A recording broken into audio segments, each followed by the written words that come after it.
I average $3,000 every single day, probably over just $100,000 every single month. And I'm going to break down realistically what that money can buy me. Because we all know money can't technically buy happiness, maybe to some of you guys, but here is what it actually bought me for this month. So first and foremost, I have two mortgages. Right now, I have a condo that is not being rented out. Hopefully it gets rented out soon.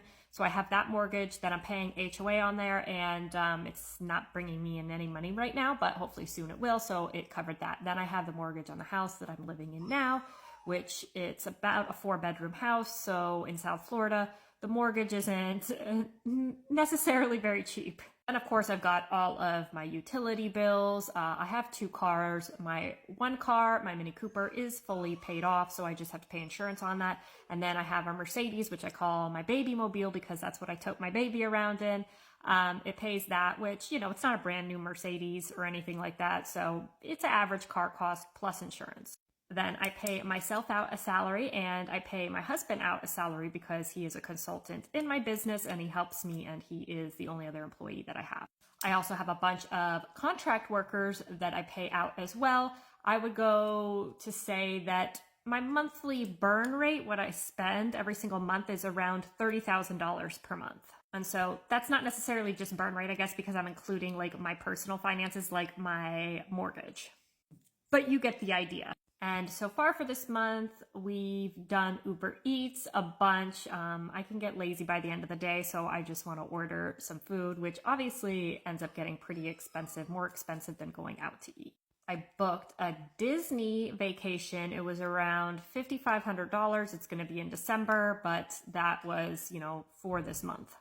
I plan on booking 2 more vacations, later in this year, but probably going to be done in this month. So maybe another $5,000 for each of those. I had to buy a new AC machine for the condo that's not currently rented out because it needs a new AC machine, and that's costing me about $5,100.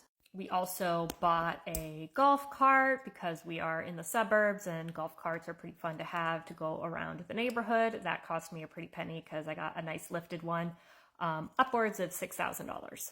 So I think that's about it so far. It is only halfway into the month. Well, it's a short month. It's February. So it's the 15th of February. I've spent maybe in total around $40,000, maybe 45-ish. Yeah, probably 45-ish in total.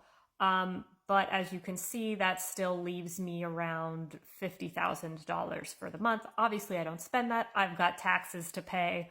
And that also comes at a cost as well, which is a huge business expense. But honestly, the biggest thing that it's bought me is my freedom. It's purchased my time, right? I don't have to be in meetings anywhere. I don't have to go to a job ever. It's bought me freedom, and it's bought me peace of mind. Not stressing about money is peace of mind. And to me, that's happiness. Not stressing, peace of mind. If I want to order a fancy dinner, I can just order it and not stress about what's going to happen the next day, or know that if an unexpected bill comes up, I'm not going to be strapped for cash or have to go into debt for it. I don't have any debt. So this is just my realistic what I spend in a month, making over $3,000 per day, around 6 figures per month. I'm really curious as to what your guys' thoughts are in the comments. So share them and let me know what you guys think.